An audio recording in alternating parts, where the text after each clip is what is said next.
Allah. Niku nek bahasa nasional. Ar-Rahmani, sifatnya Allah Ar-Rahmani. Nah, iki anggere ora ngerti nang Arab ya Ar-Rahmana.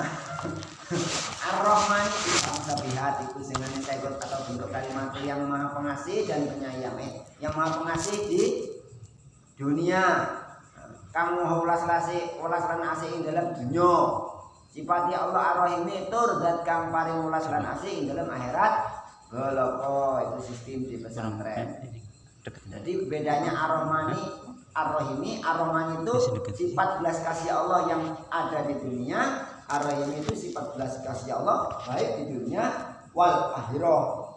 Contoh udan. Apakah wong Islam tok, wong mukmin tok sing dikai udan? Wong mukmin, wong Islam, wong kafir dan kakek mengek itu berarti Allah sifat Ar-Rahman. Nek Ar-Rahim sesuk nang akhirat wabil khusus kepada orang-orang mukmin sing entuk kasih sayang Allah. Sing kafir orang beriman ya ora oleh. Jadi Ar-Rahman di dunia, Ar-Rahim di dunia wal akhirah. Jadi Ar-Rahim lebih luas tinimbang Ar-Rahman. Tetapi kita masih hidup di dunia, diperkenalkan kita dengan buah nama Ar-Rahman Ar-Rahim. Jadi penjelasannya Ar-Rahman itu kan kalau dalam bahasa nasional kan maha pengasih, maha penyayang, titik. Nah, kalau dalam terkib ala pesantren tidak begitu. Sak tafsiri Ar-Rahman ayat dunya fakot Ar-Rahim Ar-Rahim pindah surat. Oh ya. Ar-Rahim yeah. Fil akhirah ayat dunya wal akhirah. Jadi membahas Bismillahirrahmanirrahim di awal kitab Kifayatul Atqiya dengan menyebut nama Allah. Jadi dengan wasilah menyebut nama Allah yang maha pengasih dan penyayang di dunia, dan dengan menyebut asma Allah Ar-Rahim yang maha pengasih dan penyayang di dunia dan di akhirat. Lengkap tafsirnya kitab-kitab yang mana-mana gitu. Tapi menurut ala pesantrenisme, menurut Kang Santri, cara bacanya itu begini. Bismillahi kalawan nyebut asmane Allah. Kan jadi tahu kita bahasa Jawanya. Sifate Allah Ar-Rahmani zat kang paring welas lan asih ing dalam dunya.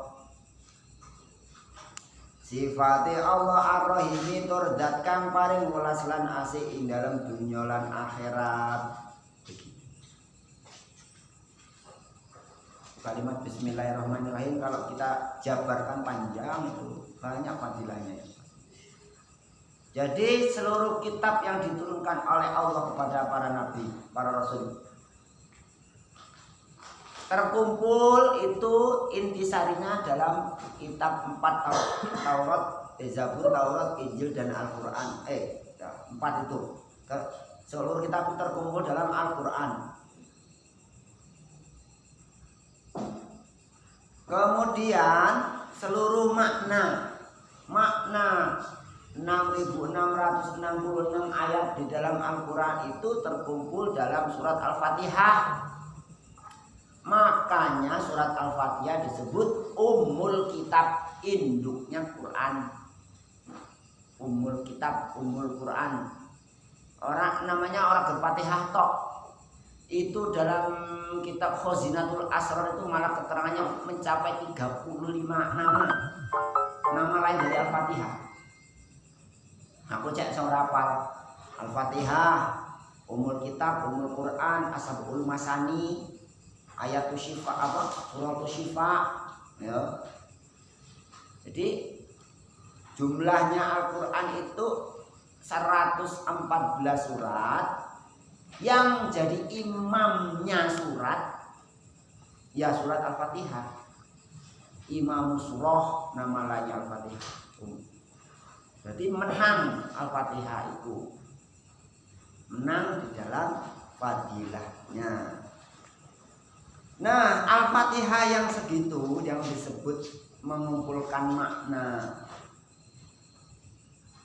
Quran tadi, disebut Ummul Kitab tadi, maknanya diringkas lagi. Ini menurut qaul ulama, menurut pendapat yang saya baca dalam kitab Al-Bajuri. Terkumpul dalam 7 ayat tadi, terkumpul dalam apa? Satu ayat pertama, Bismillahirrahmanirrahim. Ya, saya tanya, Bismillahirrahmanirrahim termasuk ayatnya Al-Fatihah bukan? Termasuk ayat berapa? Pertama, ya. Tuh.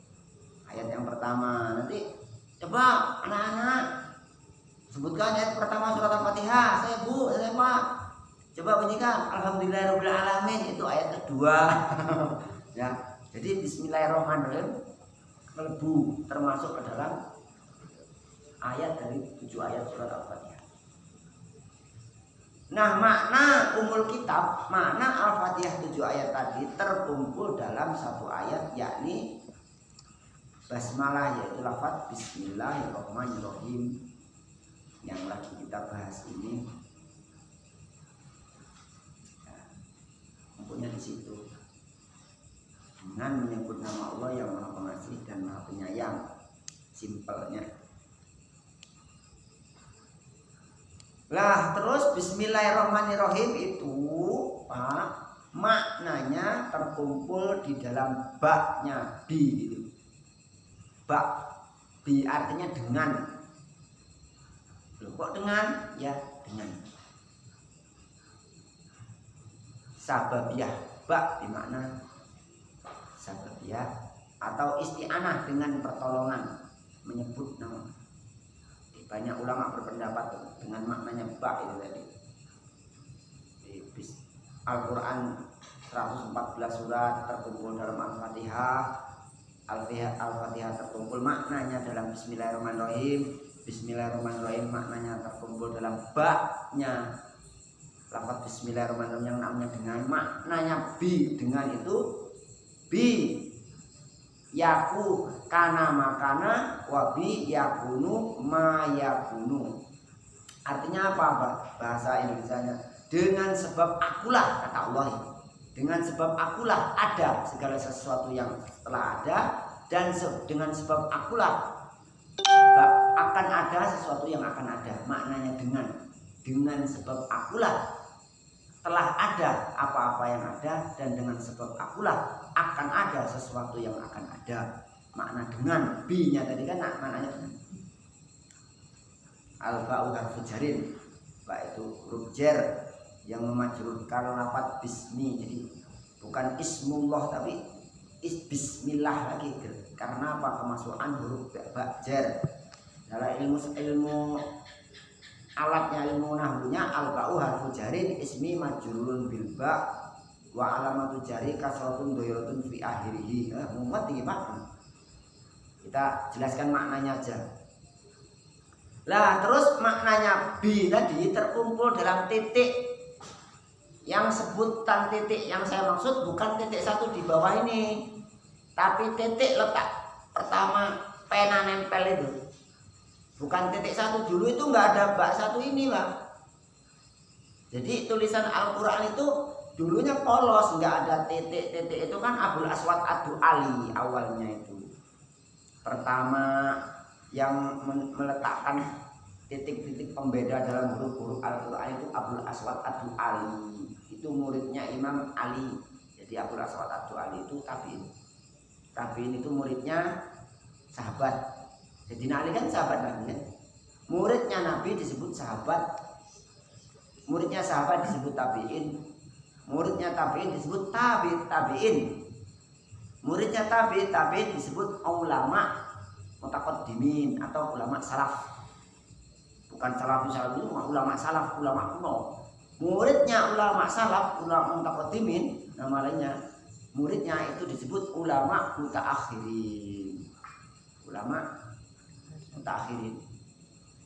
Nah, itu hitungan abadnya itu 400 tahun yang setelah hijrahnya Nabi. Jadi setelah 400 ke sini itu sudah masuk ulama mutaakhirin. yang bilang 400 500 ke sini. Jadi ada fase. Jadi afdhalul quruni sumayali wayali. Jadi sebaik-baiknya masa adalah masaku, kata Nabi. Kemudian yang seterusnya lagi, kemudian yang seterusnya lagi. Jadi semakin dahulu semakin baik. Ya, afdhalul qurun, seutama-utama masa adalah masaku. Masanya Nabi, kemudian masanya sahabat, kemudian masanya tabi'in, kemudian masanya tabi'in, kemudian masanya ulama mutaqaddimin, kemudian masanya ulama mutaakhirin.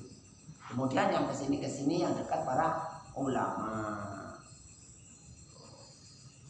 Kalau menjauhi ulama ya tidak sesuai dengan perintah Nabi. Ulama orang mengetahui. Ya saya bukan ulama, saya ini rakyat biasa. Kita hanya mengajak kepada kaum muslimin, ayo kita mengaji bareng-bareng. Jadi tidak ada guru, tidak ada murid dalam hal ini, kita ngaji bareng-bareng.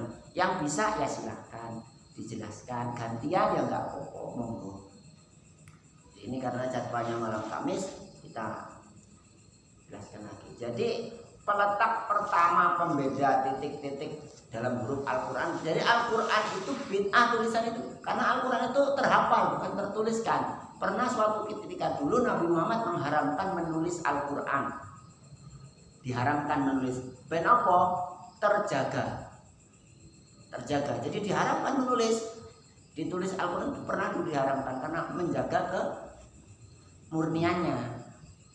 Terus pada generasi zaman Abu Bakar As-Siddiq atas usulan Umar bin Khattab, melihat banyaknya para penghafal Quran yang gugur di medan perang, maka diusulkan begitu. Kemudian pada masa kekhalifahan Abu Bakar belum terlaksana. Kemudian di masa Umar bin Khattab sendiri pun belum terlaksana. Baru terlaksananya itu ketika masa Sayyidina